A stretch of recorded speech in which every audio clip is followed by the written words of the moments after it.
Let's talk about interest. So I guess the first question, what are interest rates and what's been happening? Interest rates are at least those that are being set by the Fed, and the thing that we've been hearing throughout the news are the rates at which banks borrow money from the Fed, and that in turn creates a ripple throughout the economy because since they have to pay a higher rate to borrow their money, then we have to pay banks higher rates, and it just there's a cycle that goes on.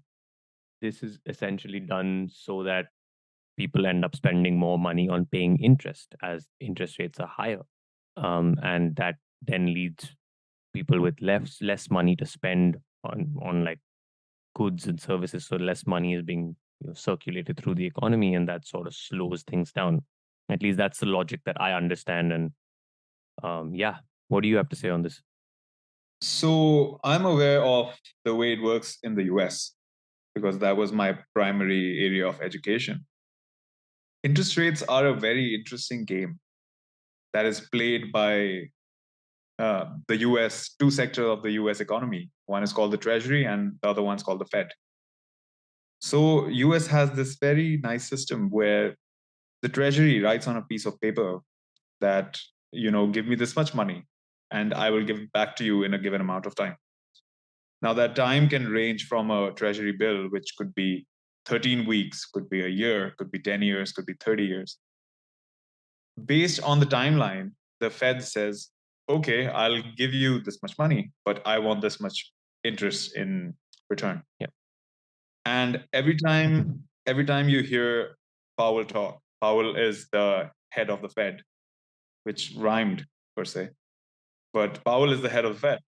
And this guy comes in and he tells, okay, the next time the treasury will come to me, this is the interest rate that I will be offering them. So whenever he says that I'm going to increase the interest rate by 50 basis points or by 0.5%, then that has its repercussions throughout the economy, as you said. Now we are here to discuss why that happens. And I would love to know what you know about it. What are your thoughts on why it happens?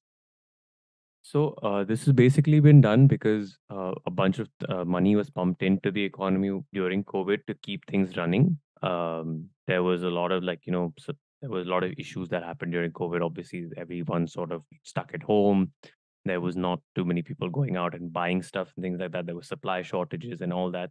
So in order to keep things running, there was a lot of money that was pushed into the economy so that people can sustain the economy can sustain at the levels that it was at. And now that things are coming back to normal, the world is opening up again. There is excess money in the system, so there's a lot of inflation that's happening thanks to that. So obviously inflation, something that costs you say $10 today, as it will cost you more in the future. That is how inflation works, and every economy does need inflation, but not it has to be maintained at a certain level. So now in order to keep that inflation to the level that the US like it to be at, they're doing this so that the as I said earlier, the money like the circulation of money is reduced. Again, this is a very interesting nerve that you've picked, right? And inflation as a whole has been a major thing of discussion for the past 2 years since COVID happened. A major reason why inflation happened, in my opinion, was the lack of infrastructure that the US had at the time. Because the US was a very efficiently running machine when it came to its ports, how much stuff comes in, how much stuff goes out, how much logistics actually exists in the system, how many train tracks there are, how many trucks are in the system. Suddenly, when everybody was at home and everybody starts ordering stuff, everything has to be delivered. And Yep, to deliver stuff, you need more trucks, you need more trains, you need a bigger port, you need better facilities for ships to land at, absolutely. and then everything gets thrown into the air, right? And because there is suddenly a supply shortage, because things cannot be delivered in time and things are just sitting at shores for such a long time. I think the Los Angeles port had some waiting of some 21 or 27 days. Absolutely. And that is absolutely unheard of in the past, because these are supposed to be, hourly things. You have an hour's wait and there is a rent associated with that 1 hour of extra wait. Can you imagine 21 days of extra just sitting there, goods sitting there, raw material sitting Yeah, there? manufacturers not receiving what they need, consumer not receiving what they need to consume. And it's not because something's not been produced, but it's just something that's sitting on a cargo container waiting to be unloaded and delivered to your front door. Exactly. And that made it so interesting. US's solution to this problem was, let's push in more money into the system and let's see what happens. That way, the people who will lose their jobs won't be out of jobs. That way, the companies that are going to lose these people won't lose these people. They will still keep them in jobs. And that worked out great. How that worked out is the Fed reduced the interest rates to near zero levels. Yeah. When interest rate is near zero levels, that means money is free of cost. And bigger businesses such as Apple, such as Google, such as Microsoft, they had access to this free money. Because they had this access, they took up all the money they could at the time. Why won't you? If I get the same access, I would do it as well. Give me a credit card Absolutely. where I have 0% payable interest rate and I'll just go ham, right? So that's what they did. And now that the interest rate is climbing back up again, bit by bit, the people who had a variable rate interest, which means my debt's interest is governed by the time that is there now rather than the time that it was set earlier at. Yeah. So, like, for example, that if you've taken debt when the interest rate was 3%, if you had a fixed, if it was a fixed thing, you would be paying 3% regardless of whether the Fed increased or lowered the interest rate. Whereas, where if it's variable, okay, it might have been 3% when you took the loan. It might have gone up to say 4.5. I mean, as it is right now, it's up to 4.5%. That is the interest rate that is the interest rate at which you have to now repay your loan. And that would be 4.5% if you are the government. Imagine if you're a business. Business has additional risk to it, which makes it even more complicated, right? And it just goes deeper and deeper into this rabbit hole. And yet, the complexity of the question increases because the reason Fed is increasing interest rates is because it wants unemployment to increase. Because if unemployment increases, people have lesser money. People have lesser money, suddenly the demand shortens. The supply has to adjust accordingly, and the prices will start falling. But it's not happening. It comes back to economics 101, demand and supply. It's all about demand and supply. It's always demand and supply, right? I'll pose you this question. Why isn't income falling and why isn't unemployment rising? Despite the major job cuts that recently we've seen from Facebook, now from Google, earlier from Microsoft, the job market is steady. It, in fact, dropped by 0.1% last month. Why is that? What do you think? I'm going to just hazard a guess here, but are people just doing what we're doing and working for ourselves? Is that it? Are people just going that, oh, you know what? Let's not work for big corporations and we have things we can do. We have skills. Why not just work for ourselves? Let's market these skills. Let's be independent, businesses. Or I think I read this term earlier today, shoestring businesses. Oh yeah, this is a hype term that has started recently, and it is very true. Yeah, I mean, see, look at us, man. Today, you and I are sitting relatively, I mean, I wouldn't say unemployed, but we have time on our hands and we're utilizing that time to read and, make something of that time. So I guess if today a big company came to us and we're like, hey, we need 16 hours of your day, we'll be like, no, thank you. We're happy with what we're doing right now, and we have our own thing. We have a way that we can market ourselves, we can govern the times we want to give to it, and it leads to a lot more flexibility for us, and we're doing what we love. There's no person who's coming to us and saying, oh, do this topic, do that topic, you have to work in a certain way. We can govern ourselves, we can do what we're enjoying. So it's our passion taking over rather than instruction taking us where we should go. I think beside the point, we can monetize this platform as well. Like, let's say in the future, if we have more viewers, then it is a monetizable platform. And that is not just for us, it is for other podcasters, other YouTubers, other people on other websites. There are things like Fiverr, which allow you to go out and do a short gig, and that gig would give you money immediately. So unemployment as a whole has changed. And the reason behind that is technology, right? And technology allows people to do things that, you could not do 10, 20 years ago. Think about it. Earlier, if you had to do like a summer job, the only thing you could think of was, oh yeah, you intern at a McDonald's or you work at a grocery store or something like that. But today, any student, any person who has what I say some companies would call non-marketable, like no experience, no skills, they can just open a laptop, fire it up, and record a song, make music, make films. They can utilize, and they can do that for so much more, and they can get so much more out of it than maybe earlier, where you had to rent out a studio and actually get professionals to do this. Here today, a laptop and all the tools that we have available allow us to do so much more with this little bit that we have. I'll make it another step easier. You have a car, go and drive an Uber. You have a lawnmower, go and mow somebody's lawn. There's this company called Woof, right, in America. If you're not scared of dogs, go and walk somebody's dog, and you'll make 15, Yeah, $20. Oh, you will make some tip besides that. you see Urban Clap in India, you see Swiggy and Zomato and these things. You just become a driver for these. Like you have a scooter in India. I mean, like you have a scooter, which is the first sort of mode of transportation that most people of median or low median income households get. And you can become a delivery driver for one of these companies, and it's like you're good. That's you don't even have to. You can just be a part. Like you do as your time permits. There is no set agenda, there is no set time, and you paid for your time. Now, to link it back to today's topic, which is interest rates, how is this such a valid discussion? Because none of this requires debt. None of these things to make money, you need money, is not true anymore. If you look at this side of the society, you can provide a service and you can make money. The people making money from services are buying services. For example, I will get paid via marketing if I do.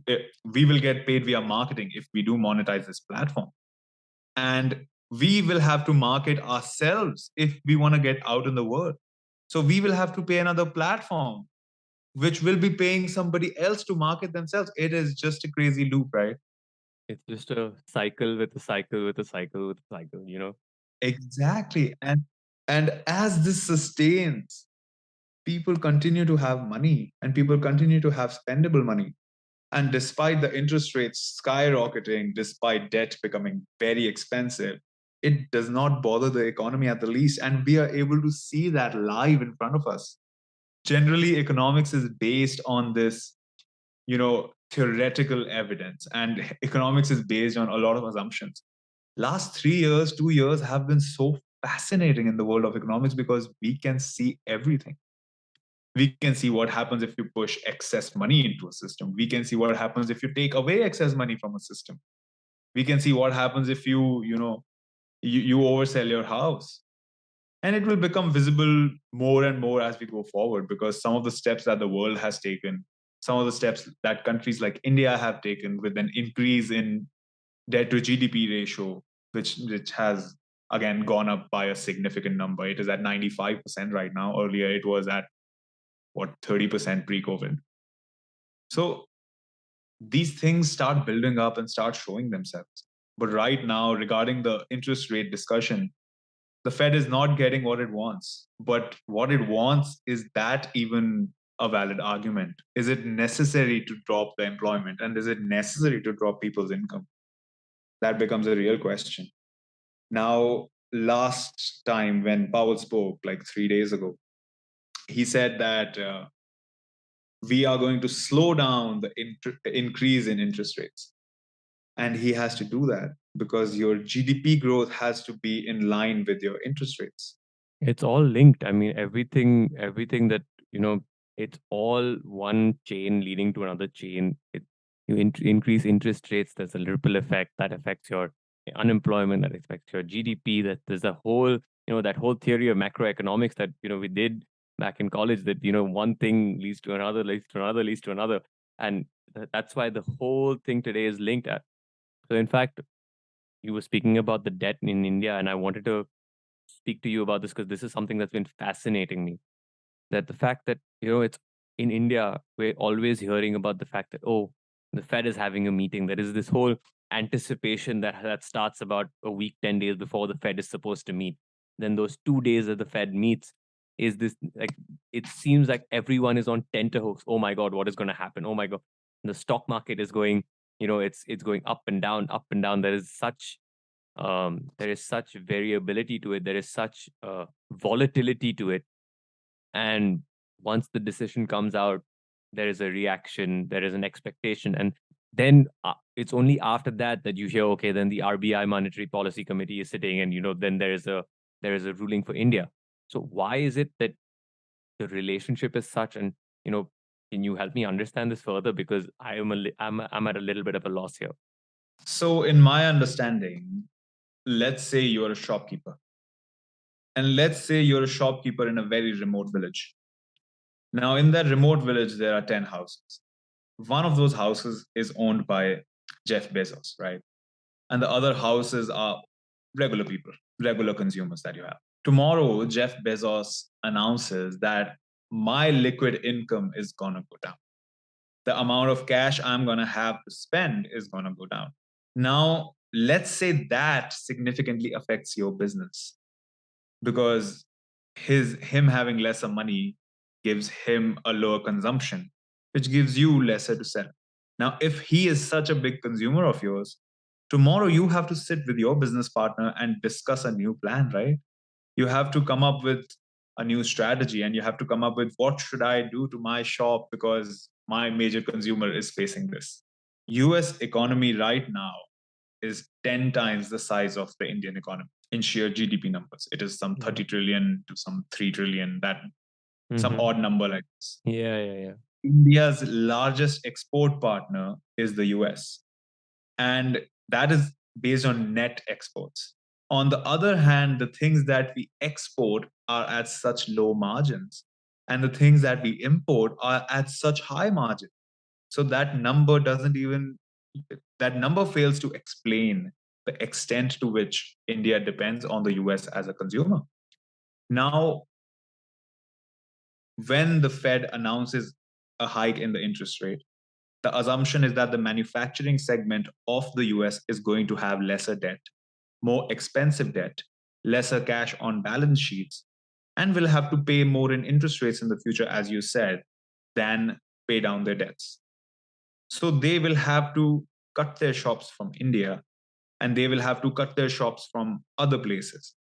All of them re-strategize, just as if you were a shop. I think that is the theory that I can come up with. That is one Yeah, of these answers. that makes a lot of sense. I mean, if you think about it, that today your major consumer is someone who's consuming, say, 40 45%, even more of your goods is going through some crisis. That you have to then scale down to that extent. You have to then, your business is directly affected by the amount that they are consuming. And if you look at it in terms of a small shop, then definitely it makes a lot of sense what you're saying, and that clears up a lot of things. And and absolutely, India is so heavily dependent on the US as a consumer, as an exporter, as everything. So that makes a lot of sense. I think at this time, saying just India would also be unfair. I think it's just the world, because US is 3 times the size of China in terms of GDP per capita, and 10 times the size of India. And India is a huge economy. Now, if we think India is a huge economy, how huge the US is with a fourth of the population. It is some crazy numbers that are going about, right? And we just have to live with the truth as of now, that there was the Roman Empire, there was the Mughal Empire, and now there's the American Empire. And unless the empire changes, I'll be moving to Canada. I hope there's a Canadian empire soon to sustain my lifestyle as more kingly. Yeah, I can understand that. Again, India is basically, because I'm currently in India and all the news we get here, everything we're seeing here. So I'm thinking about it from the perspective of India. But obviously, yeah, you can change it and you can look at it from the perspective of any other country in the world, because US, as you said, is the biggest consumer that there is, and it is the kingdom, it is the empire that we're currently ruled under.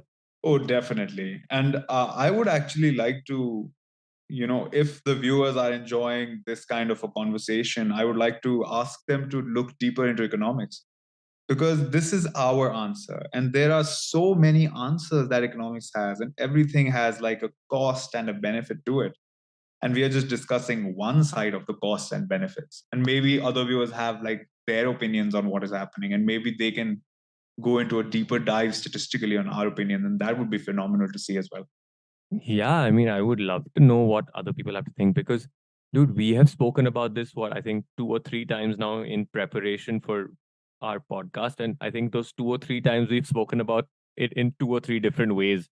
And I think today we're doing a fourth way. So, yeah, there is so many options. There are so many answers that it's a very, very, very interesting and deep topic to dive into. So, yeah, please, these are all our opinions. So, you know, take them, understand them, and critique us. Let us know what you think, and if you do a deeper dive, let us know. We would love to hear what you have to say. Let me end it with this quote by Stanislaw Lem, who is a famous economist. And the quote is, "There are no answers, only choices." Thanks for tuning in to another episode of the Thought Bistro podcast. I hope you enjoyed today's conversation and were able to learn something new. If you liked the episode, please be sure to subscribe to our show and leave a review on your favorite podcast app. You can also follow us on social media. Our Instagram and Twitter handles are available in the show notes. Thanks again for listening, and we shall see you in the next one.